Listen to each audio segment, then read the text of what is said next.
What's up, y'all? Yes, I. How y'all doing? Welcome to another edition of yours truly, Uncle Luke Show, people. Welcome to the show. We are here. No doubt about it.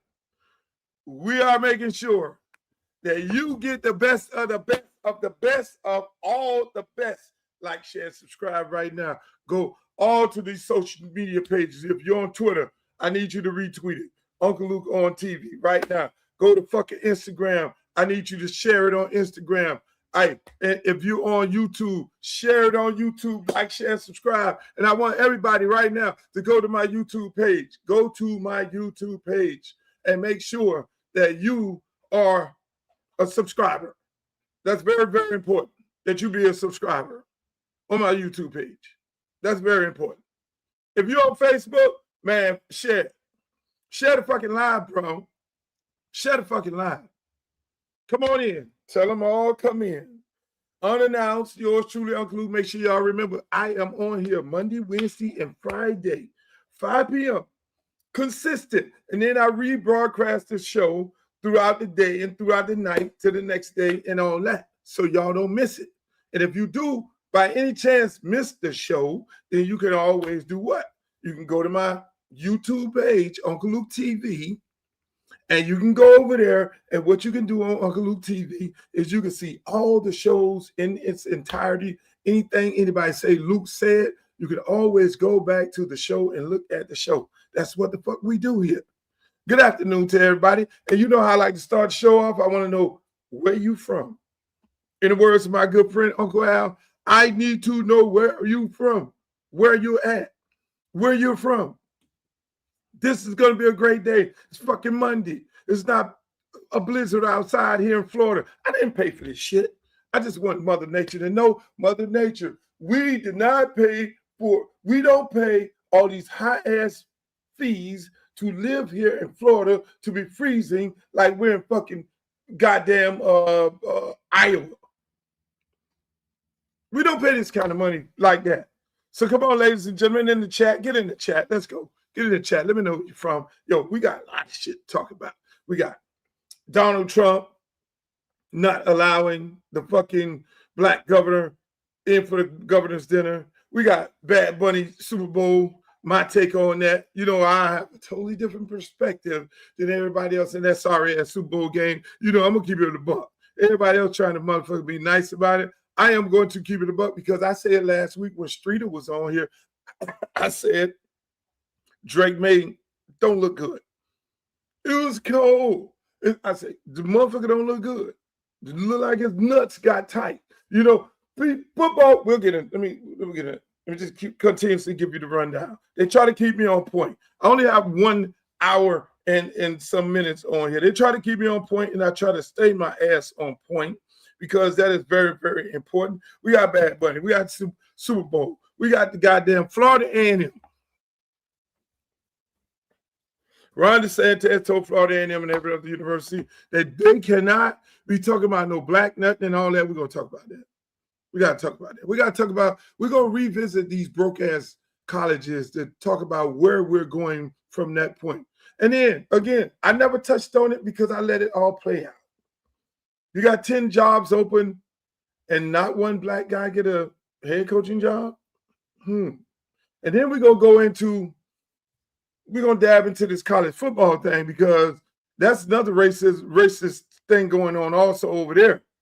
Where ain't no black coaches, the quarterback coach, no black coaches, are the offensive coordinator. We're going to talk about that and more. Yo, ladies and gentlemen, I want to welcome you all to the Uncle Luke Show podcast. And I did talk to Joker Phillips, the receiver coach at North Carolina State. I'm going to let you know how excited he is. Opelika, Florida, you in here. I see you. Fairmont, you in here. I see you. I see everybody. Let me know where you're from. Get in the chat. I need to know where you're from. Get in the chat. And then we're going to talk a little bit about making my decision on Sunday, whether or not I'm going to run for Congress or not. You know, I should be doing it on here. I should really be doing it on here and saying, hey, look here, tune in live. I'm going to make it big, but I got to show my girl, Glenna Milberg, love, because I told her I was going to make an announcement on her show on Sunday on TV 10 here in Miami, and New York City in the building. Orlando is in the building. You know, I had a little friend in Orlando. I knew we were going to be a thing. I don't know what happened. Nice, tall, beautiful African-American woman, nice fit. Oh my God. The depth. West Palm Beach in the building. West Palm Beach, yo. If I run West Palm Beach, you're in my district. That means you're gonna have to vote for me. Hey, Opalaka is here. I see y'all, Opalaka. There's a lot of people up here, but let me get the show started. Where the fuck is Streeter? He's always late. Streeter's always late, but let me just get it all started. Ladies and gentlemen, we just had a fucking Super Bowl. The halftime was excellent. I don't give a damn about all these people saying that, oh, I ain't understand the lyrics. I ain't understand none of this shit. Half of the motherfucking rappers y'all can't understand. Can't understand half of the rappers. Boom, chat, same beat. And that mumbling. I can't understand them. Hey, Courtney, we miss you, Courtney. I was on last night. You see how you just interrupted my whole talking about us, my whole segment, Courtney? But thank you for joining us, Courtney. And I would love to see you back on my TikTok page. But going back to Bad Bunny. All these people, why do everybody has something to say? Why do everybody has something to say? Y'all all, it's like football. Y'all got to be on every motherfucking tackle. I just don't understand it. Why do you all have to be on every tackle? Please explain that to me. Bad Bunny is performing. So, new rule, if you don't like the NFL halftime performance, you got to go and do your own shit. So when Jay-Z hired a rock and roll band next year, rightfully so, if he's the #1 selling artist in the fucking world, which is Bad Bunny, how could they have Bad Bunny? He doesn't speak any English. Meanwhile, Puerto Rico is part of the United States of America. Why Puerto Rico can't have a representative? Then I had some of my other friends, where the Bay Area groups? Why they had no Bay Area groups at the Super Bowl? Look, Bad Bunny, I think the criteria should be, if you're the #1 selling artist in the fucking world, you should automatically be considered to be the person to do the Super Bowl halftime. Just that simple. Bad Bunny didn't ever perform here in the United States because he didn't want, and everybody want to criticize him. He's not American. He doesn't want to perform here. He talks bad about America. No, the man is representing his fucking people, bro. Explain that to me. You explain that to me. Bad Bunny says, I'm not coming to perform in the United States of America because I know that this Trump government is going to post up the fucking ICE at my concerts and going to be taking people to jail. Why should I bring my people into a fucking slaughterhouse? Why should I bring my people? Why should I bring all the Latinos, the Mexicans, the Dominicans, the Nicaraguans, the Venezuelans, the Cubans, the Puerto Ricans? Why should I bring them all to a football stadium and ICE is posted up outside? And let's keep it a buck. This ICE thing started off. We're going to get the most criminals. We're going to get these Mexican cartels. We're going to get all the cartels out of this country who are killing and who are raping the innocent people, and they have drug lords and all this shit. We're going to get them out of our country, and that's what it's all about. Vote for me, and I'll get them out of our country, and you will be free. Nah. All that shit ended a long time ago. They're going to take little Julio. They're going to get Julio daddy. These motherfuckers going out to the goddamn Walmart and the Home Depot, and these people getting on the truck going to work. They ain't no fucking cartel. They getting on, cartel don't get on no truck to go to work. What cartel is cartel, remember cutting your grass. Hey, Holmes, what's up, Holmes? No. Oh, cartel is Haitians in wherever part of the country they want to talk about. Really? When did all that ended? All that was a lie to get you to vote for these people. So Bad Bunny, you want to talk about he's un-American and you want to hate on Bad Bunny? These mega motherfuckers, you can make up anything. You can make up whatever fuck you want to make up. You just gonna make Orange Man right. Orange Man gonna be right regardless of what. Hey, look here, man. I wish we hate for each other like that. No matter what Luke says is right. Unfortunately, that is not the case. We don't like each other. Shit, we was main one on the damn thing talking about get rid of the black coach. Get rid of that black coach. Come on, man. Kamala Harris is not black enough. Oh my God. I told y'all, Grandma Kamala, I told y'all, this motherfucker is going to weaponize the DOJ. This motherfucker is going to put all y'all in jail. This motherfucker going to do this right here. He's going to do, he going to make all the money he can make out of the white.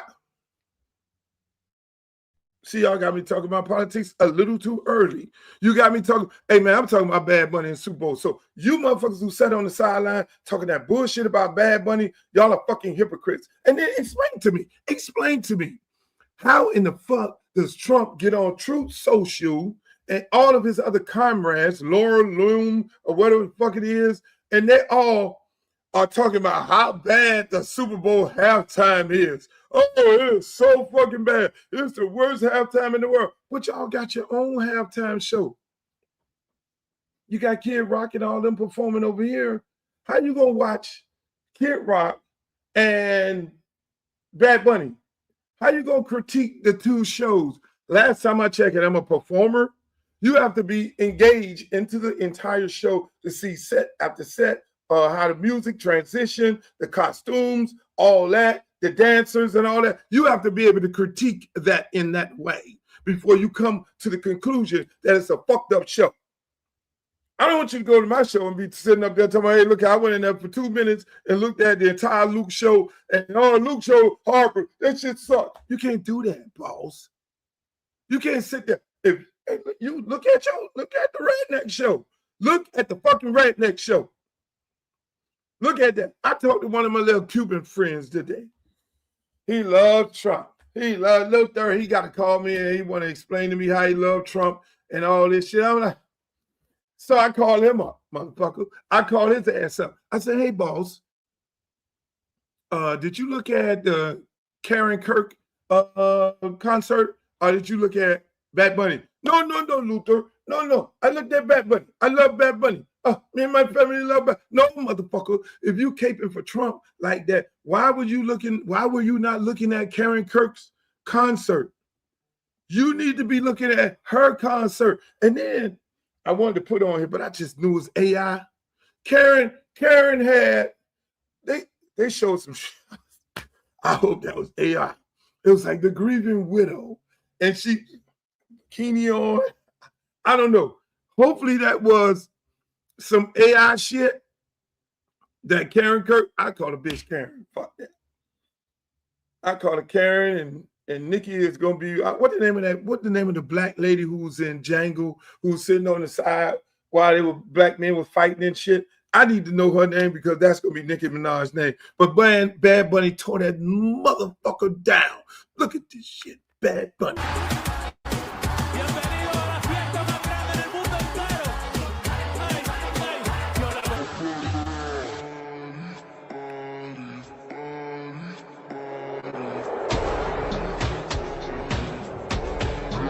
Start now.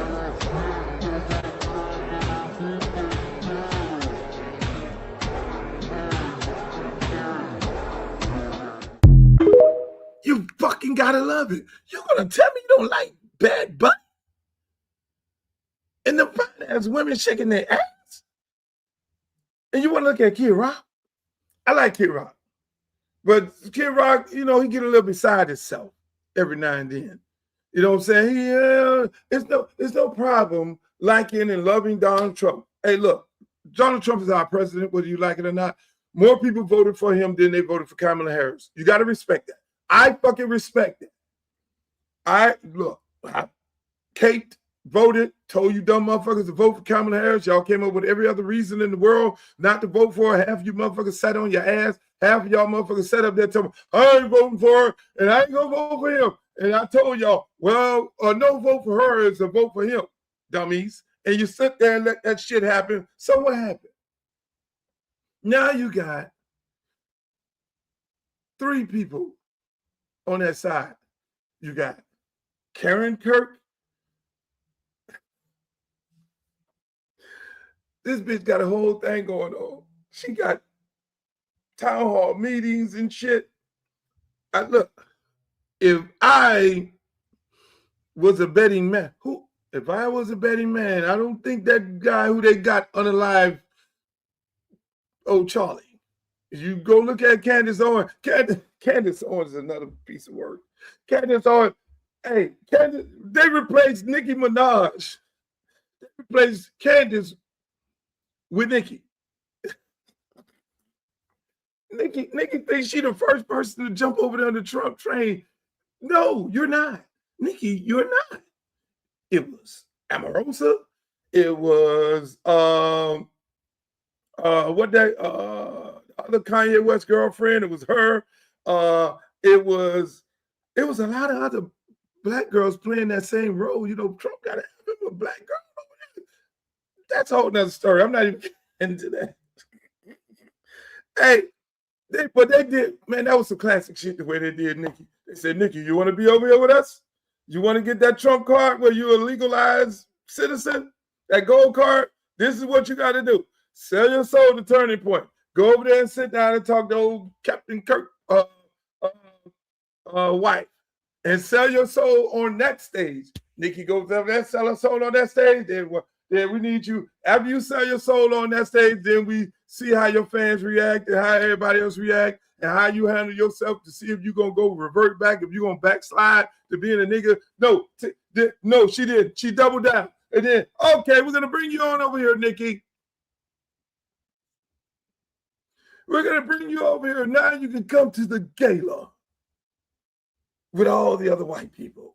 Because you're going to be the only white person in the room. Because remember, when Trump won, he had no black people in his cabinet. Speaking of no black people in his cabinet, this motherfucker is having a goddamn dinner for all the mayors. All the mayors around the country. Every mayor gets to come to the Donald Trump fucking goddamn dinner for all the mayors. All the mayors get to come. No, I'm sorry. I'm moving fast. I got a game to go to. My son got a baseball game today. All the goddamn governors. Donald Trump invited every governor in these United States of America. He invited everybody. Everybody. You name it. Governors in states that he don't like Minnesota, Democratic governors, all across. You know, normally he just only fuck with Republican governors, and normally he only go fuck with Democratic cities when he send the military in. You know, it's not. This is real easy. Only cities he send military in is Democratic cities and states. He don't do that shit with Florida in a Republican state or city. You don't see no military going to Dallas. You don't see no ICE raids in there. You see them ICE raids and military and all that shit going into Democratic cities and states. So this motherfucker has a goddamn motherfucking whole goddamn dinner. And what happens? He don't fucking invite the only one. Now, mind you, this is some sad shit here in this country. It's very sad that we only have one fucking black governor. Listen to what he had to say. I want to understand what you think the reason is that you are being singled out, and Jared Polis, but from your perspective, why are you being excluded from this dinner? Well, I've long learned that I'm not trying to get inside over the president's psyche. It's not a good use of my time. It's not lost to me that I'm the only black governor in this country, and I find that to be particularly painful, considering the fact that the president is trying to exclude me from an organization that not only are my peers have asked me to help to lead, but then also a place where I know I belong in. And so I've long learned, and I've talked to the people and the children of my state, is that I'm never in a room because of someone's benevolence nor kindness. I'm not in a room because of a social experiment. I'm in the room because I belong there, and the room was incomplete until I got there. You're saying that he's excluding you because of the color of your skin? Well, I don't know. I can't speak to the president's intent. It's not lost to me, but I can't speak to the president's intent. See, let me just say this.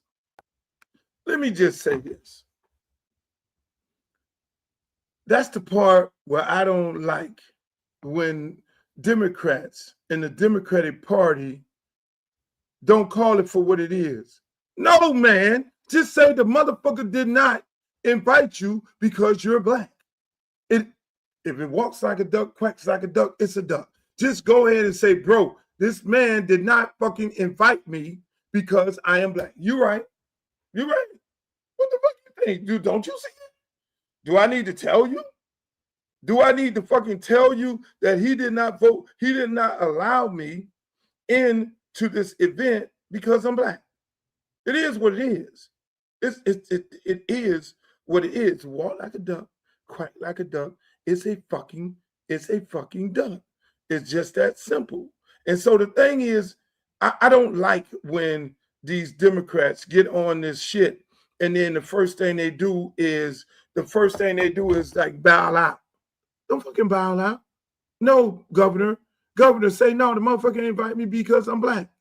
It's just that fucking simple. He know he didn't invite you.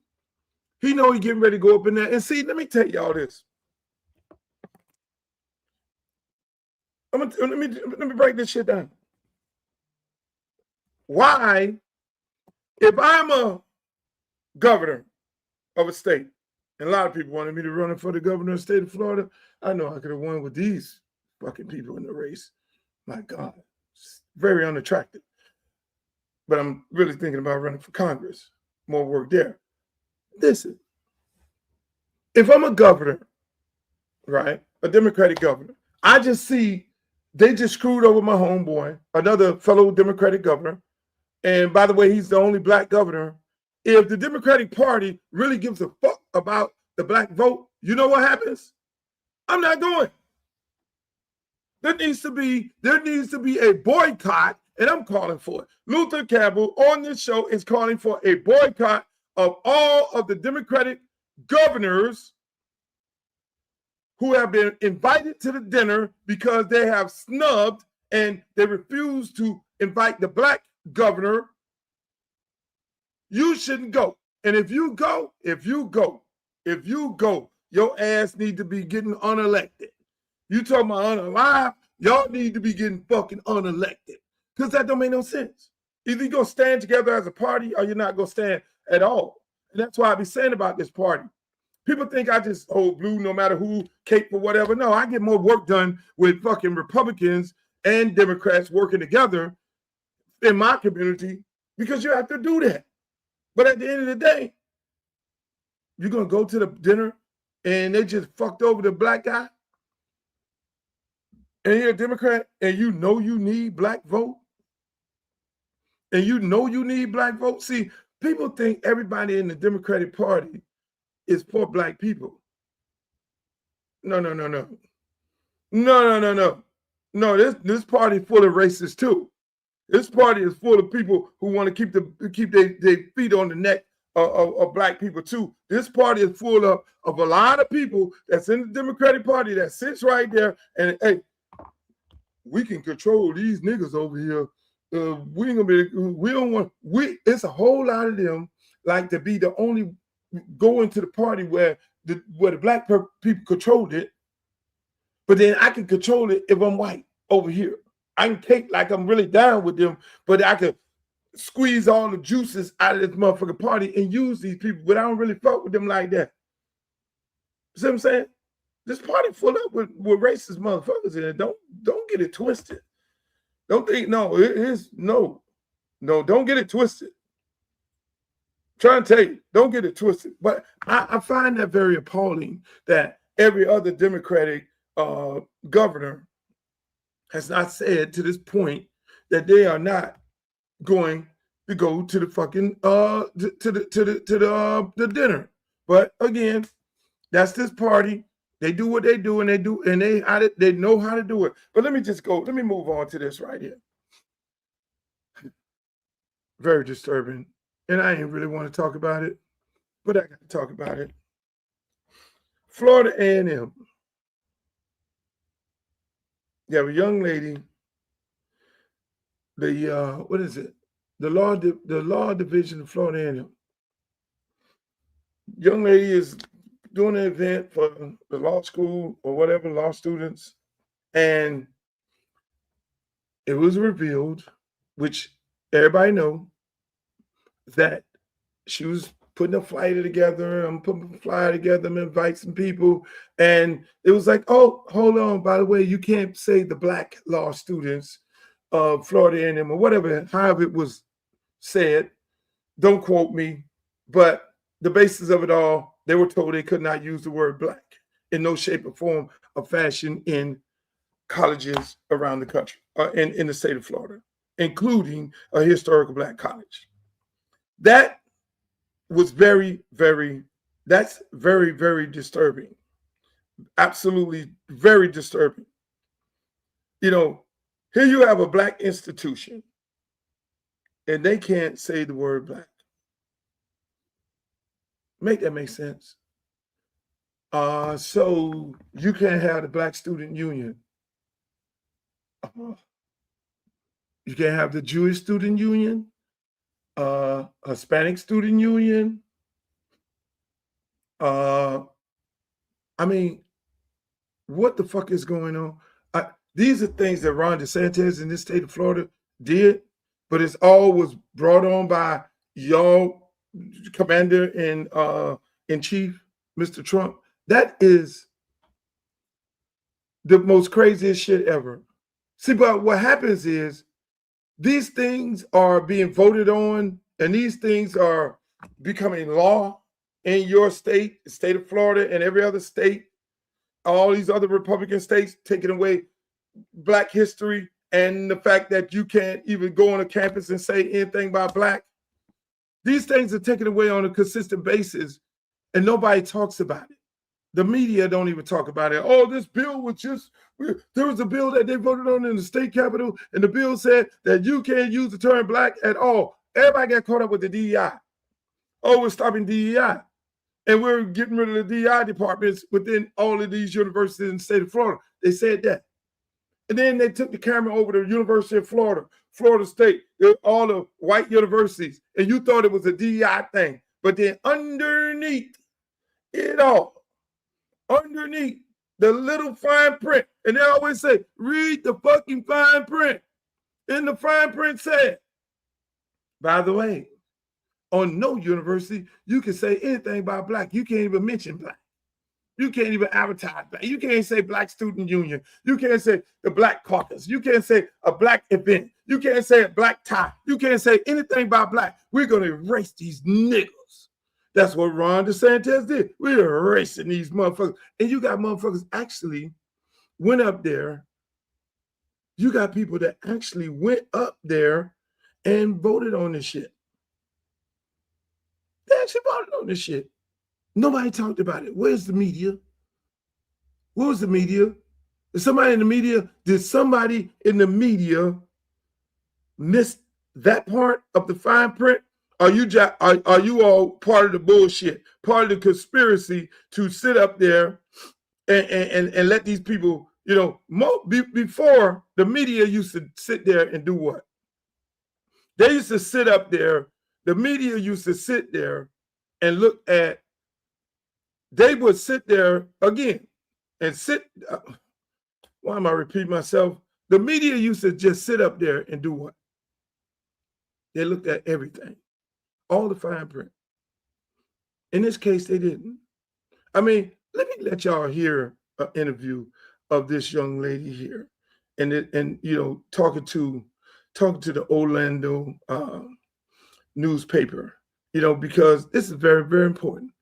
This is a very, very important situation that people need to understand that's actually happening here today. I'm News 6's Tylisa Hampton. For the last 2 years, Florida's public universities have been banned by state law from using tax dollars for diversity, equity, and inclusion programs. I spoke with a student with a historically Black university. She says that there's been a change to how they celebrate Black History Month.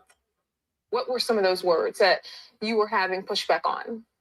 So it was Black was one of them, affirmative action I heard about, and then women as well. It's those words Aaliyah Stewart, in her final year at Florida A&M College of Law, says she was told couldn't be broadcast or published as she makes flyers for her organization, Black Law Student Association. We couldn't use the word Black in Black History Month. We need to abbreviate it.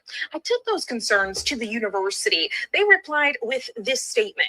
In part saying Florida A&M University has consistently been in full compliance with Senate Bill 266 and Board of Governors Regulation 9.016. We support and have implemented the policy direction established by the governor, the legislator, and the Board of Governors as it relates to DEI and consistent with related federal court rulings. I just don't want us to be censored this way. I mean, not being able to use the word Black, women, it's very frustrating. For students like Aaliyah, the effect of the law's application is chilling. Because we're just trying to promote, the core mission statement that our school has is to promote diversity and inclusion for everybody. So it's very frustrating. And I did reach out to the university again to detail what exactly could not be said, but I'm still waiting to hear back on that. Now, Aaliyah did say that they're still waiting on a... See. How did we get here? How the fuck did we get here? You know how we got here? You know how we really got here? You know how the fuck we got here? We got here. Now, here's a Black governor. I guarantee that shit ain't going on in his state. Here's Ron DeSantis, one of Trump boys. You got him over there. So how did we get here? You did not fucking vote.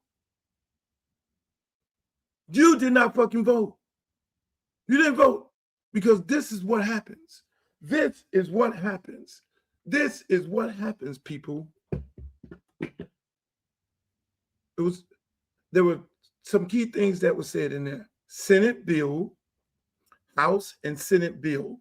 That means the House and Senate had to vote on a bill that was signed by the governor that was passed on to the Board of Governors, not the Board of Governors. The board at the university.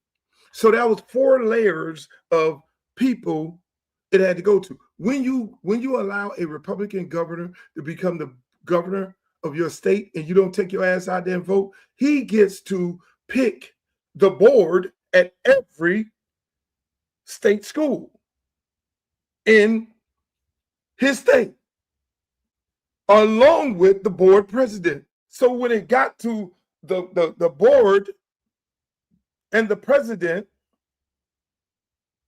they were like, oh shit. All of them were appointed by the governor. So it might be a bunch of Black motherfuckers sitting up in there like this, and the Black president, they are mega. They were put there by the Republican governor, along with everybody else in the state. So they're going to carry out the governor's actions. They're not going to push back on the governor because he gave them the job. He put them on the board. That's how it works. Am I mad at those people? I'm not mad at the people. I'm not mad at them people. The man put them in place. He went and found some Republicans who think like him. He vetted them and he said, okay, I'm going to put y'all over here and y'all going to do whatever the fuck I say do. He put them over there and so be it. That's what you got.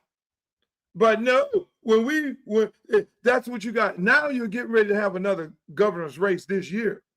If you sit on your ass and don't vote and you let another Republican get in, then that's what happens at your universities, people.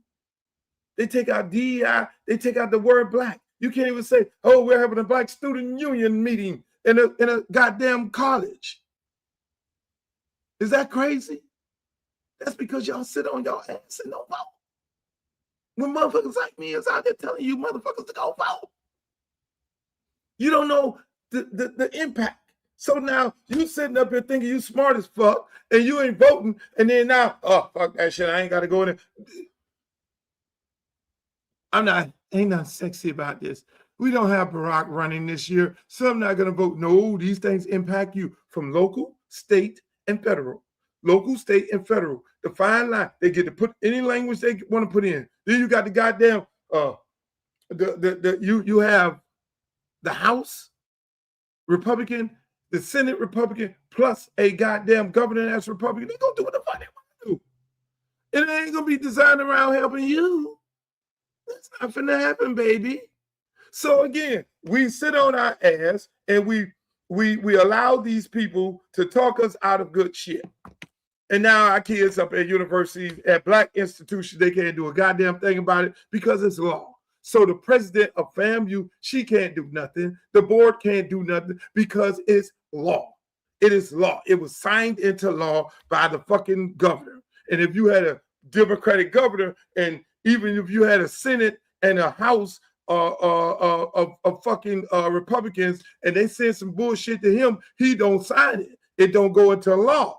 And that's how it works. That's why people, you got to be a part of the political process. Y'all sit your ass over there and don't understand what the fuck is going on with the world. And that's what ends up happening. Speaking of what's going on in the world. A guy who was so great when you watched him play, you knew he was a Hall of Famer. He changed the game. He changed the game. That's what I was told when I was a shorty coming up. Yeah, but wait a second. Guards don't change the game. Excuse me? Guards. Yes, they do. No, they don't. They change the way the game is played. Yes, they do. If you have a guard that's dominant, that changes the way you call your game. That changes the game. All right. Well, that's correct. Larry Allen changed the game. Yeah. Larry Allen changed the game. That was a guard tackle, whatever you want to call it. So yes, it is. He changed the game. All right. So how would you sort of separate, if you had your choice in the Hall of Fame? Would you really want to have a wing of the Hall of Fame? Yeah, upper room. An upper room. You gotta have an upper room. And so how do you decide who's in it? Shoot, they decide who's in it. The game decides who. You know who changed the game. Like if you just say, okay, so you're going to put LT beside some of the guys that y'all been putting in the last few years, you just going to have them sit beside LT like it's cool? In that night, the lights are still on and somebody got to turn off the lights. And LT say, man, get your butt over there and turn off the darn lights, because he's at that level. Yeah. And some are not. It's just, you guys can't feel good about this stuff, but you have a quota. You shouldn't have to meet a quota every year to send guys in. If they ain't that, they ain't that. That's not right. Yeah. Because that's what y'all told me a Hall of Famer was. And secondly, how can Devin Hester not be in the Hall of Fame? I'm a Devin Hester devotee. Devin Hester changed the game. Yeah. When you think about returners or anything, Devin Hester, he changed the game. How can he, the second year straight, that stuff makes me mad, man, because Hey, ladies and gentlemen, welcome to the Mr. Streeter from Football View. See, I brought you in you came in at the right time when this man was talking about some key things. Now, this interview obviously was done before the Super Bowl. This interview, and he talked about guards and Larry Allen, and then here, fast forward, the Super Bowl is over with, and they're talking about a guy named Campbell, and they're talking about the right side of the goddamn team with two rookies from New England getting their ass handed to them, and this guy, and it was right. Prime knows what the fuck he's talking about. Prime is saying, no, motherfucker, the guards are very, very important. The game can change, and they got their ass whooped in the game, and those defenders were sitting up in Drake May shit, which I told you, which you didn't believe me. You said last week, I said Drake May playing like shit. And you told me, Luke, it's cold. It was cold. And then we got out there and stunk up the place again. But ladies and gentlemen, let's welcome Mr. Streeter, straight from Footballville, the one and only, the guy who went to every fucking University of Miami playoff game because he's rich like that. Y'all give him a round of applause. Give him a round of applause. This fucking guy right here. guy keeps me in more shit than a little bit. And we just gonna welcome him to the show like that. Hey, Street, how you feeling, man? I'm chilling, man. It's a Monday. You got your fall. You getting ready for baseball? You got the Florida Marlins hat on. Do you do credentials over there too? You go to the game? It's just a cool hat, man. I ain't gonna. I never credential with the Marlins. We never had Baseballville, which I've been asked to start a billion times. Everyville, Hockeyville, Soccerville, Softballville. But you know what, Luke? What Prime is kind of talk about? That's a real issue. I wanna give you because I never played pro football. I created a media company, right? I'm the media, right? I never played pro football. I created a media company. I come from the inner city, and I come from the culture of football, right? A lot of the writers and stuff who pick these things, which I got an ACC vote this year, right? And I got to watch the ACC put half of Clemson's team on the preseason ACC team, and then by middle of the season was taking half of them off, right? But I'm gonna tell you a real thing when it comes to these voters and these guys. Like, look at it this way, right? Luke, you're a chef, you're a cook, right? You're a chef, you're a cook, and a lot of people learn to cook from their family, from the culture, from wherever they're from. They learn how to cook, but then they created this thing of degrees, and then you can go to school and get become a chef with a degree and things of that nature. But what if the people that were great in the chefs were people that just chose to go to school to be cooks and didn't come from the culture, right? and didn't play. They just chose to be cooks. They chose to go to school, and now they're cooks. And now you got these two separate people, because that's kind of how it is in sports. The sports writers are guys that chose a degree in college, right? I want to be a writer. I love sports. I go up the chain. I learn how to write and fuck around and find myself in the locker room with Lawrence Taylor one day. And I've had these guys, and I've had guys with me because I came from a different place. You know what I'm saying? I came from the culture of football. I kind of came from the fabric of it, you know what I'm saying, and built a media company. But I've had some of the writers, because I see them, they come past me, they get a degree, they graduate, they get hired by the Herald in these places. And the way they look at the players, they look at it like they have a job to do, but sometimes they don't look at the players as real people. And I've had them tell me this, like, listen, bro, I used to just write anything until I actually got to know Devin Brown. And you know what I'm saying? I actually got to know him and realize he's a real person. And it's like these writers, and some of them go right up the flagpole, like your friend Dan Levitar, right? Go to school, become famous, take that lane right up, and he's the one who's making the decision. Should Barry Bonds be in the Hall of Fame, or should, you know what I'm saying, he has a vote, or should be, and they're from a place of, a lot of times they don't entrench themselves into the sport to understand the people or get to know the people. And I think it's playing out on social media with some of these social media accounts when guys post things that are just like bro, like that is so far from what sports is, but you're doing it just for like clicks and shit, because you're probably somewhere in somebody's basement.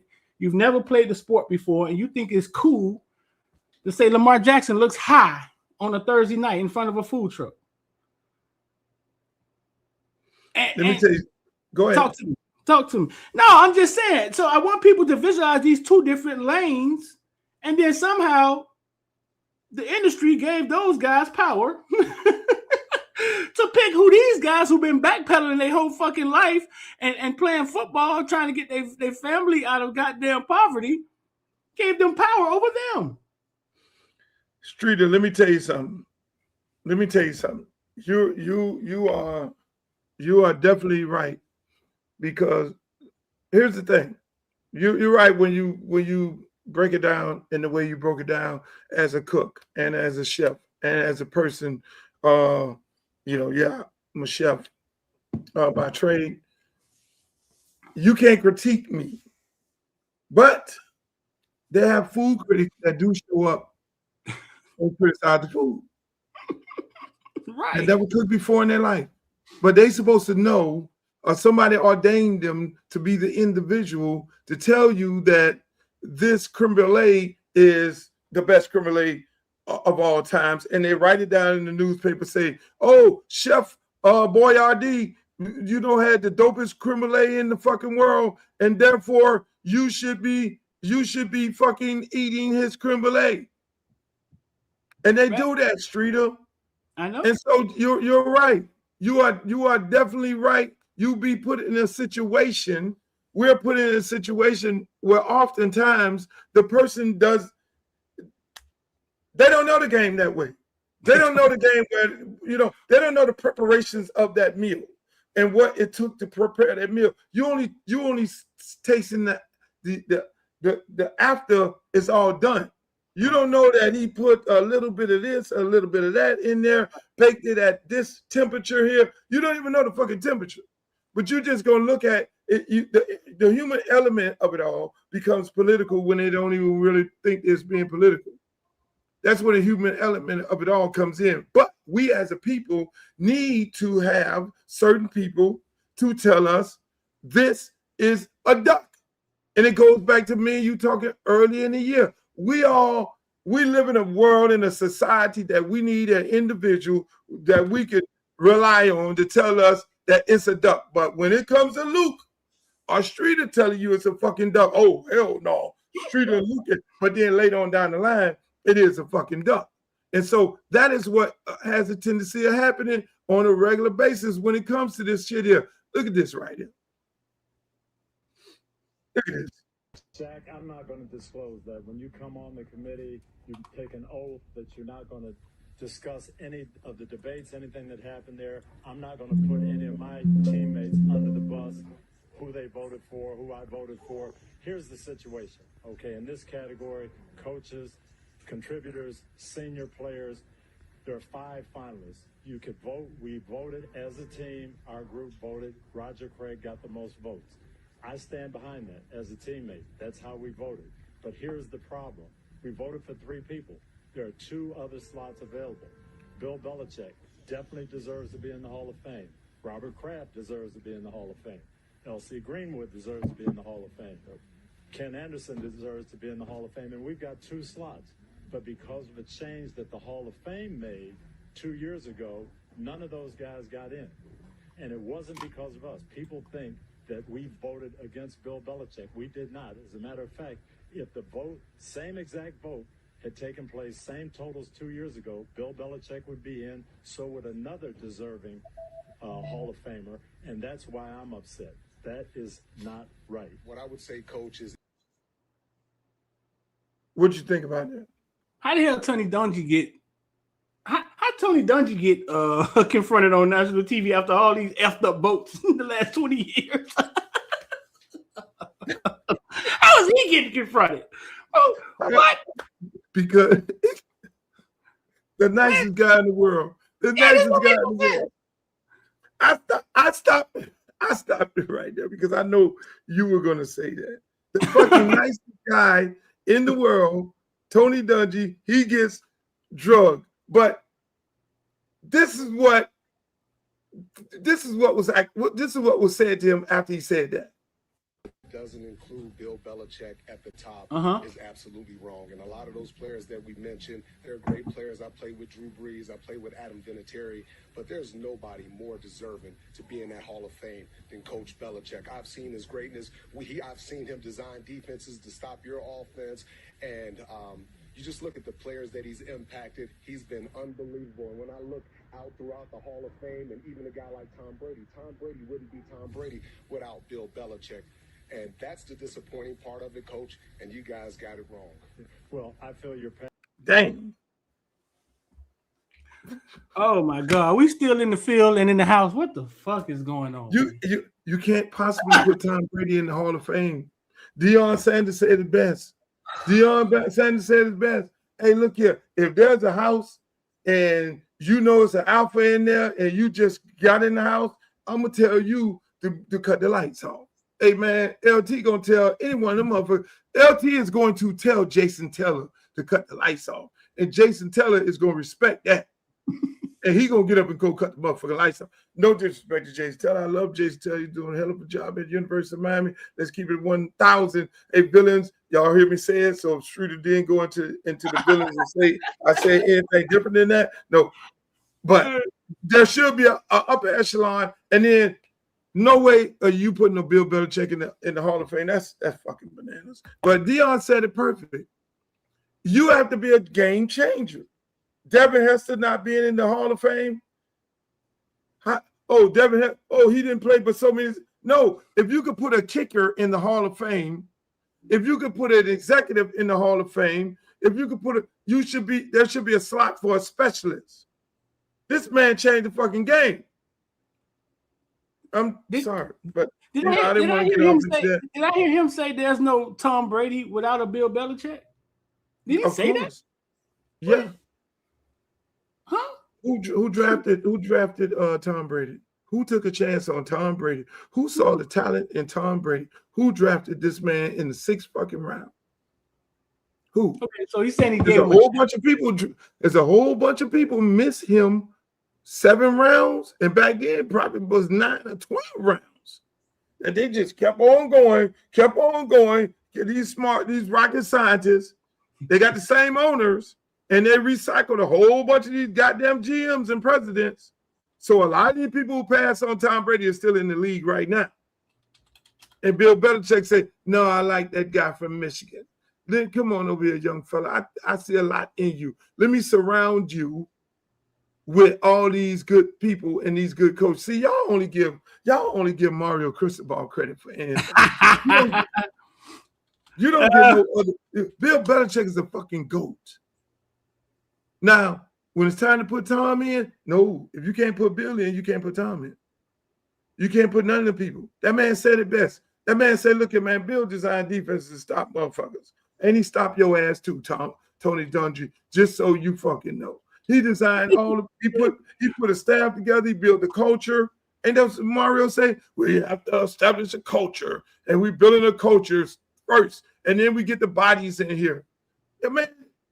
The man didn't even draft motherfuckers in the 1st round because he wanted smart people to be in his system at his team. And it was what they called it. It was the Patriot culture and shit.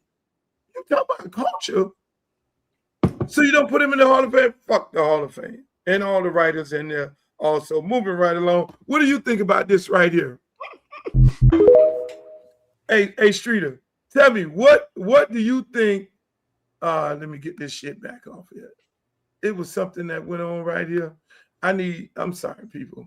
What do you think about this guy coming up into the game dressed like this?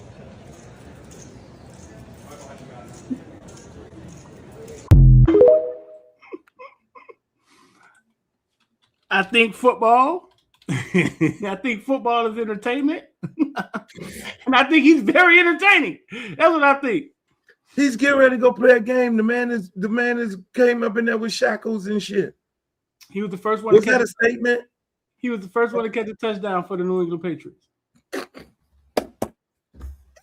Really? I'm gonna one up you. He was the first one to catch a touchdown for the New England Patriots. He's been doing that all year long. Whoa. Yeah, he has. He's been doing that all year long. He's been coming to the game in shackles all year long. Different costumes he's been coming to the game in, not just shackles.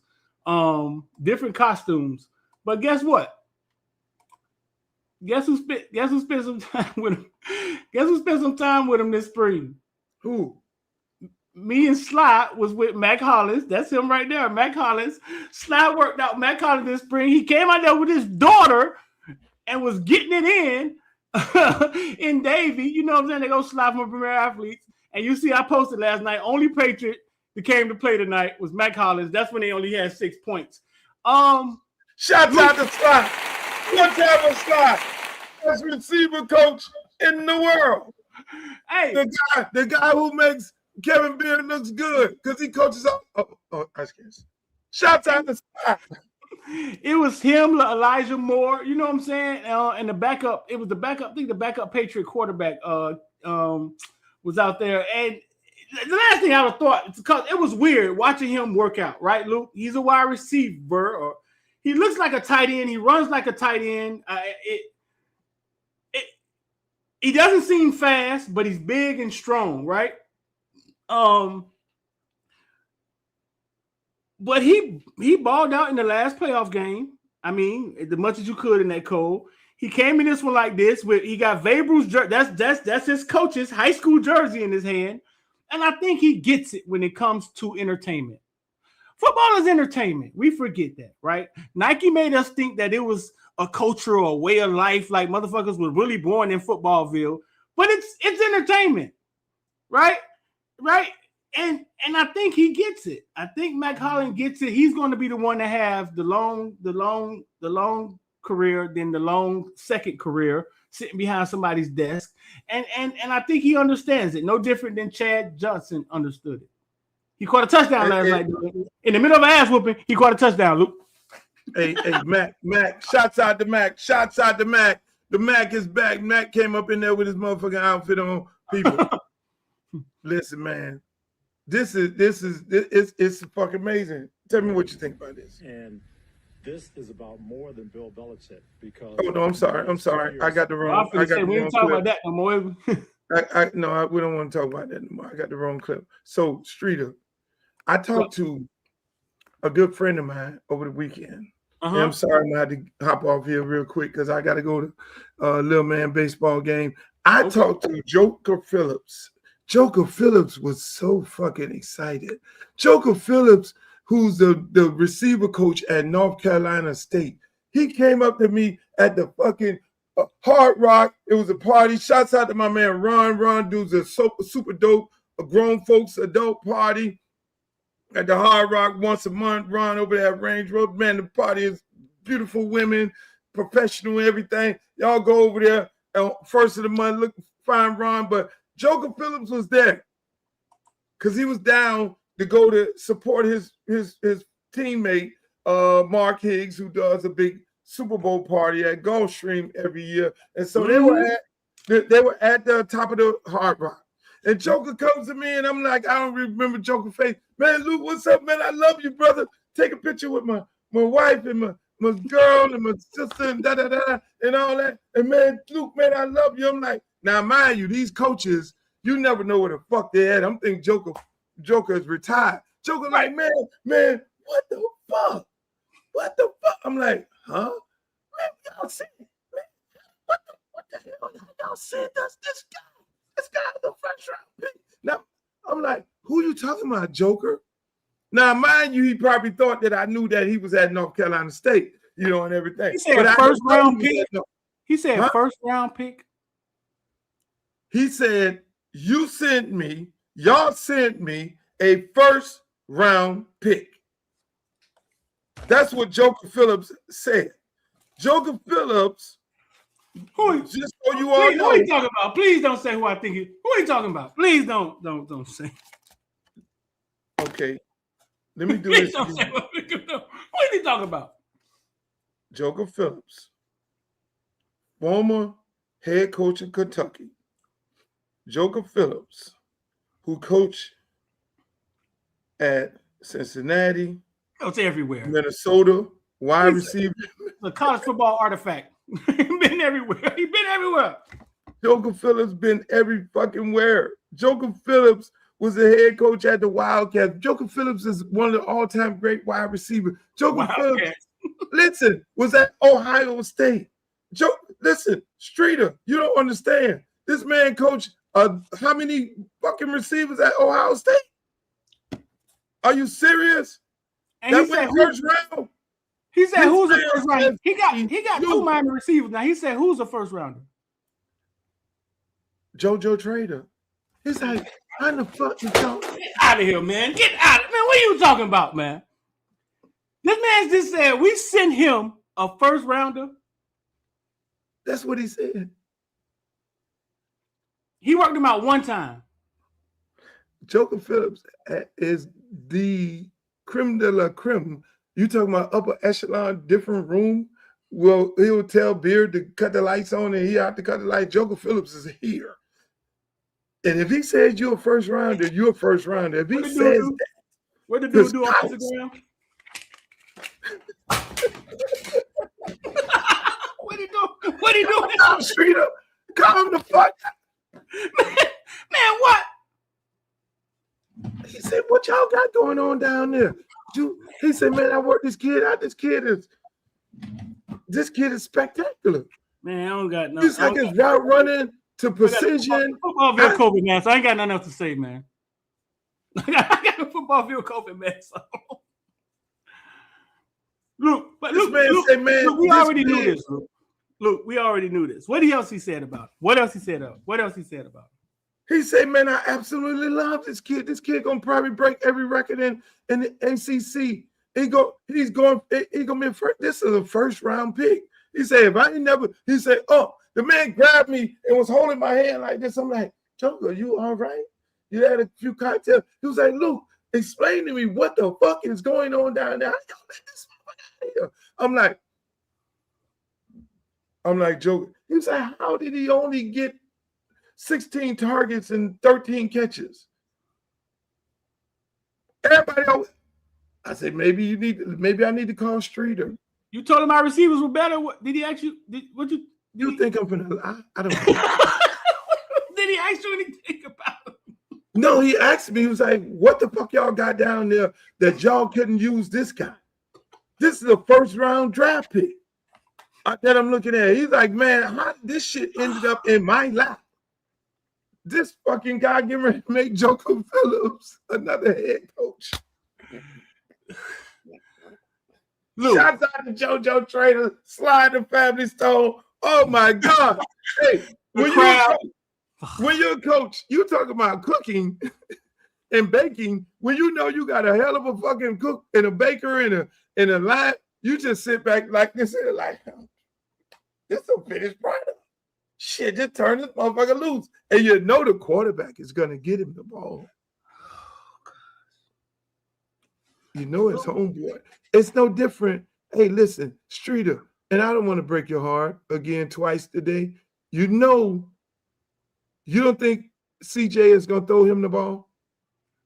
Of course, him and Chen, yeah, it's going to look like pitch and catch.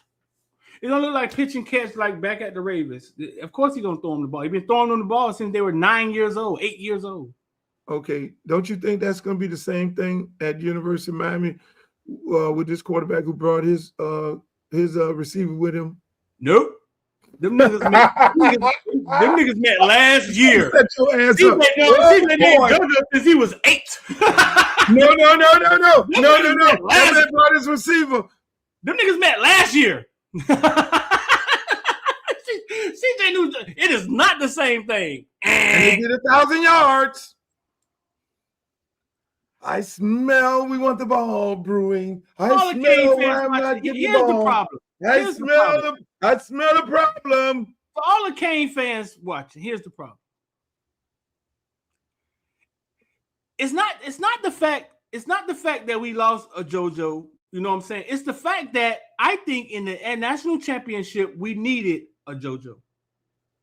I think what we did was let them beat us up in a phone booth, and we never stretched the field. We never got those slow motherfuckers to running, and we let them beat us up in the phone booth. What slow motherfuckers? Indiana.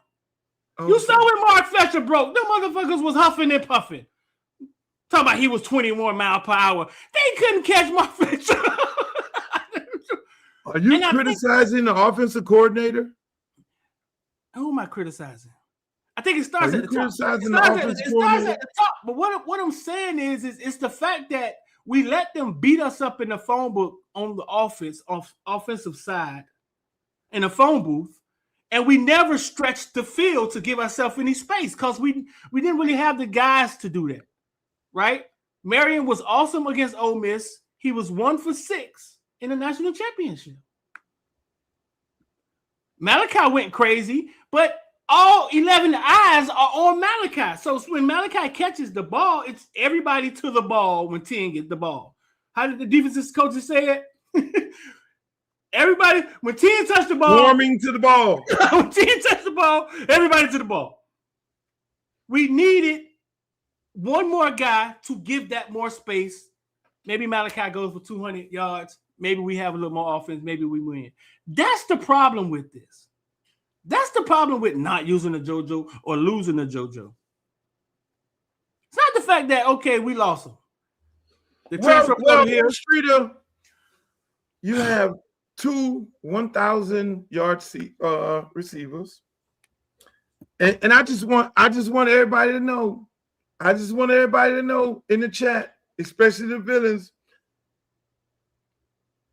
It wasn't me who was criticizing the offense.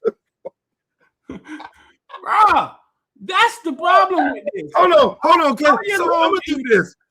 Since I'm not coaching this year, and I probably will be running for office, I can go to these games. I'm gonna look at the schedule, and I could go catch an East Carolina game and a North Carolina game, North Carolina State game. Ooh, that'd be so sexy. Just get in the car, probably with 2 of my little girlfriends, and ride over here and see that game, and ride over there and see that game, and be doing like this in the stands, and calling Streeter while he over there trying to console mamas as to why their son not getting the ball. Ooh, listen, them receivers gonna eat, though. Did you hear Mario interview this morning on Joe Rogan's show? I heard it. I thought it was a nice little interview. You think you can get Mario on this show? Can you put a call into Dennis Smith and tell him we want to talk to him? Mario? Yeah. Yeah. Get him on here. We get Mario on this show. Tell Mario, come on. We would love to talk to him. You gonna ask him hard questions? Of course. Because I know how you get around people taller than you. You start bitching up. Where you at? I'm taller than Mario. Okay, well, you ask my question then. You've never heard me lost for words. No, man, listen, Mario went to national championship, a homegrown dude. I'm happy. I would love Mario did some historic shit because I would love to have him on the show, bro. I would love to have him on the show. Mario did some great shit. Tell Mario we need to have him on the show. I don't want to have no Lane on here. I talk to Lane. I get Lane on the show. I get Prime on the show. Before we start doing all these other head coaches, we're extending the invitation to Mario first. Because I don't want no Lane in this. No. Mario, we want him on the show. Let's get him. Let's get Mario on the show. We're going to extend the invitation. Yeah, we get him on the show. D-Money had him on the show this morning, and D-Money has never had a platinum record. We'll get Mario on this show. God damn it, let's go. Make it happen. Hey, I gotta go. I gotta go watch my son play. They got a big game today. They got a big game with arguably probably one of the top teams in the nation. We play Stoneman Douglas baseball team today. Ooh, Lord.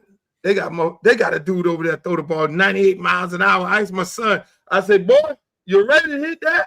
That shit, that's a blink of the eye. And you know, he got that Campbell DNA and him like, hey, I'll hit anything they throw. We're going to see how that go then. We're going to see how that go. Let's go. It's a ball coming. It's a ball coming. Yeah, ball coming. Hey, man, so I got to go to that. That's going to be a big game. The stands going to be packed. I mean, them people win state championship after state championship. Stoneman Douglas, you know, son over there. I ain't going to tell y'all what school he played for because I don't want y'all out there fucking with me talking about no football because I need my peace away from you all. And we'll be back on Wednesday. We might just do an impromptu conversation with Streeter on here. But thank you guys for joining the show. Thank you, Streeter, for showing up. I'm sorry I sent you the wrong link. You know, I always do some dumb shit like that. But ladies and gentlemen, y'all give it up for my man, Footballville Streeter. Streeter is on all of his platforms. Tell them where they can find you at. Football. Right now is K Streets.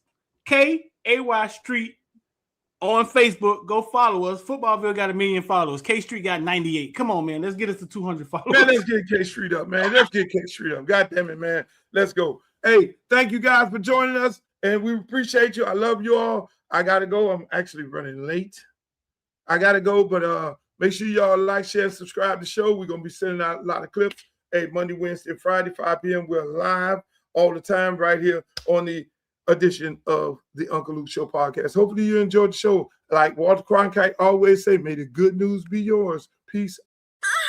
Make the booty go, make the booty go, make the booty go, make the booty go, make the booty go, make the booty go, pop, pop, make the booty go, pop, pop.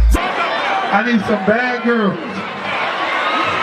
I'm gonna let y'all hear my new song. I need some bad girls. Come on, baby. Come on, right here. You and you. Come on with that, your fine ass. Sit on the dick and ride on it.